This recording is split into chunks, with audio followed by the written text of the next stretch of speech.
Does your kill-death ratio really matter that much?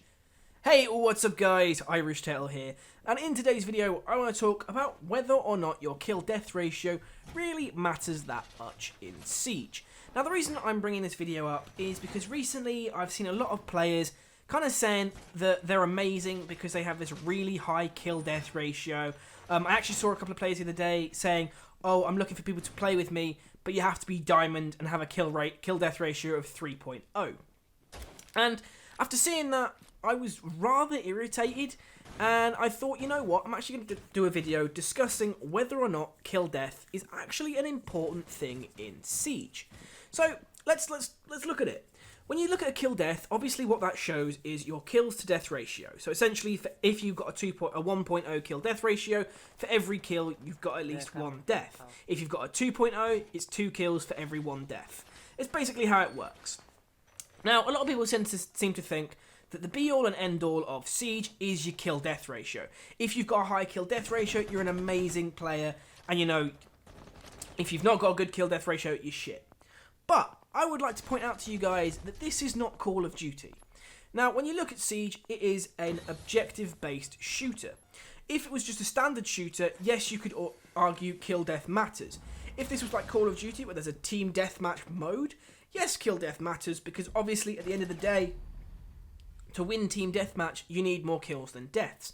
But in Siege, it doesn't matter if your kill death is low, provided you're still winning the rounds. Now, when you look at Siege, as I said, it's an objective shooter.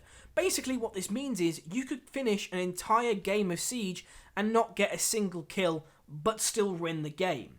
It is actually possible, although very difficult, to win an entire game of Siege without getting a single kill on your team. I've seen people try and do it. It's a hell of a game to try and pull off, but I've seen it done. If you want, what you can do is you can grab a hostage and run off and never get a kill at all. But the point is that Siege doesn't require you to get kills to win a game. Because of the way the game modes are, with secure, bomb and hostage, none of these 3 modes require you to finish the game by getting kills. Yes, you can finish that way, but it's not the main idea of the game.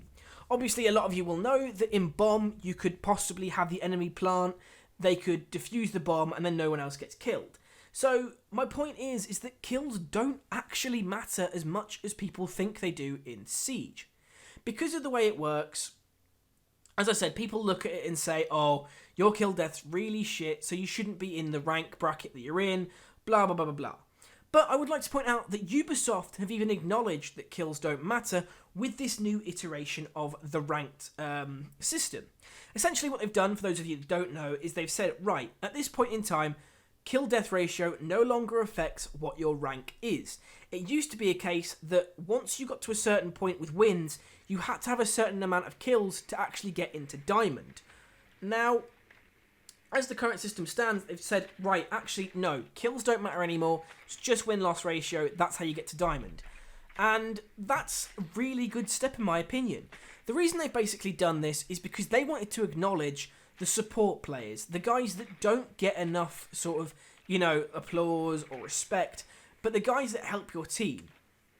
Essentially what I'm talking about is when you're playing a game, sometimes you'll notice, you know, you've got your MVP, you've got your 2 other players that have done really, really well, and then you've got this other player who's right at the bottom, maybe he only has like 2 kills, 5 deaths, but that player has spent the entire game giving you information, using drones, using the cameras, getting all the information for you to actually get kills. Essentially, this guy has sat there and gone, you know what, I'm going to play a support role, I don't care about kills, I'm basically going to help my team by giving them as much information as possible so that they can win the game, or that I can win the game through helping them. And these guys basically get a lot of shit for being that support player who isn't like that bothered about kills. Now, I've played this type of role before. I was playing a game a couple of weeks ago, just before Christmas, and at the end of the game, I think it was 3 kills, I had 2 deaths, and they were like, oh, you've just been carried. And I was like, well, no, because I spent the entire game giving call-outs. In fact, the guy on my team who had the most kills had the most kills because I'd made call-outs for him. I'd spent every attack round droning ahead of him and saying, right, as soon as you get through this door, there's an enemy on the right. And he would rush in and he would shoot them before they had time to react or realise that it was me on a drone and not him. And it was that sort of thing. essentially what's going on is I was a support player and I was aiding this guy to get kills. I wasn't getting the kills myself, but I was getting a teammate there. And essentially because I was doing this, he managed to get the most kills and he managed to help us win. But without me, he even said he wouldn't have done as well as he did. And the point was, at the end of the game, I wasn't recognised for that because, you know, it looked like I was shit, it looked like I'd been carried, and people were making comments about this. And this is where the issue lies and the mentality sits at the moment in Siege. People look at your kill death and they look at your rank and they will say, oh, you've obviously been carried. If you've got like a 2.0 win-loss with a 1.0 kill death or even lower than a 1.0, people say, oh, you've been carried. They don't jump to the assumption that, oh, this guy is actually a really good support player. And again, this kind of comes back to my previous video where people think rank is like the be-all and end-all of Siege. And again, it's the same with kill death. People think and put too much stock into this number, and they don't account for all these other types of players that maybe don't go after kills. One of the great things about Siege is that even if you're not such a great person at shooting or like combat, you can actually be a really good helpful player. I mean, hell, if you're like, you could be an Echo player who never leaves the objective room, just sits on your drone and helps a roamer get kills. Essentially what you're doing is you're never actually getting a kill, but you're helping your teammate get those kills and win you the round.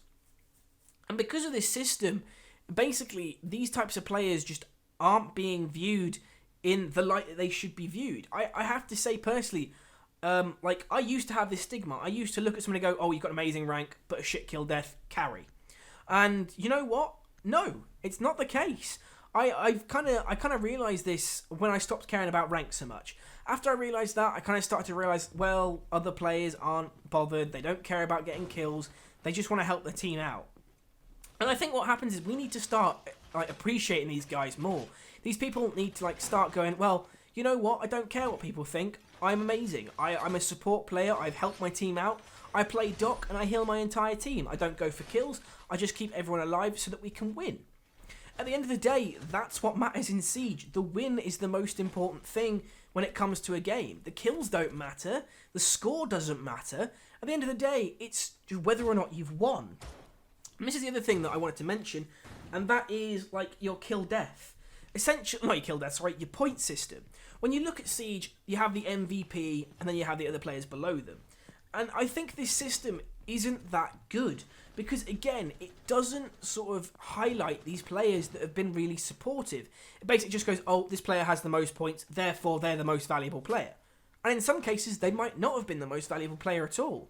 They might have just been helped enough to get there. Now, obviously, that's the way the game works. In all kind of shooters, there's always a point system, so you're never really going to get rid of the MVP system. But what I think we need to start doing, as I said, is stop thinking people have been carried or that people aren't useful because of a kill-death ratio. Because, as I've said, these things aren't the most important. I was actually reading a comment the other day where someone was like, oh, if you've got a shit kill-death ratio, you're a really bad player in Siege. It was like, Siege is all about being tactically minded and having a high IQ. And I read it and thought, that's fucking stupid. I know people that, I've got a friend of mine who has a really bad kill-death ratio, but he does the best call-outs and the best intelligence gathering when he's playing that I've ever seen. I've gone and had like aces like back-to-back in games because this guy has called out an enemy position specifically so that I could get them.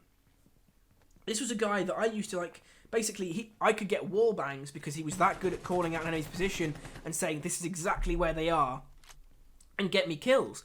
Yet he never got any kind of appreciation. When it came to the actual game, he was actually, I think last season, he was a Platinum 3, I think it was.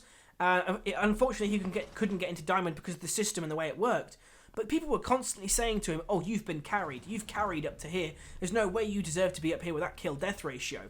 And actually, he was the reason that we were winning rounds. He was the best player on the team by far, even though he didn't get kills. But obviously, this is just my opinion on the kill-death ratio. It's kind of something that's been bugging me for a couple of days now, so I thought I'd do a video on it. But let me know your thoughts on it in the comments below. Do you agree with me that kill-death really doesn't matter that much? Or are you one of these tryhards who think it's the most important thing in the world? Let me know in the comments below.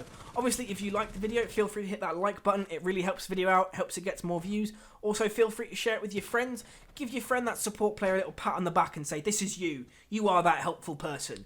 Obviously, if you're new to my channel, feel free to subscribe. I make regular Siege content. Also, for those of you that don't know, I have a Discord server launched. The link to which is in the description below. You can join that to find other like-minded Siege players, chat to me, play some other games as well. It's a great place to find new people. It's only just launched, so it's worth checking out if you're interested. Other than that, though, guys, I hope you enjoyed the video, and I'll see you in the next one.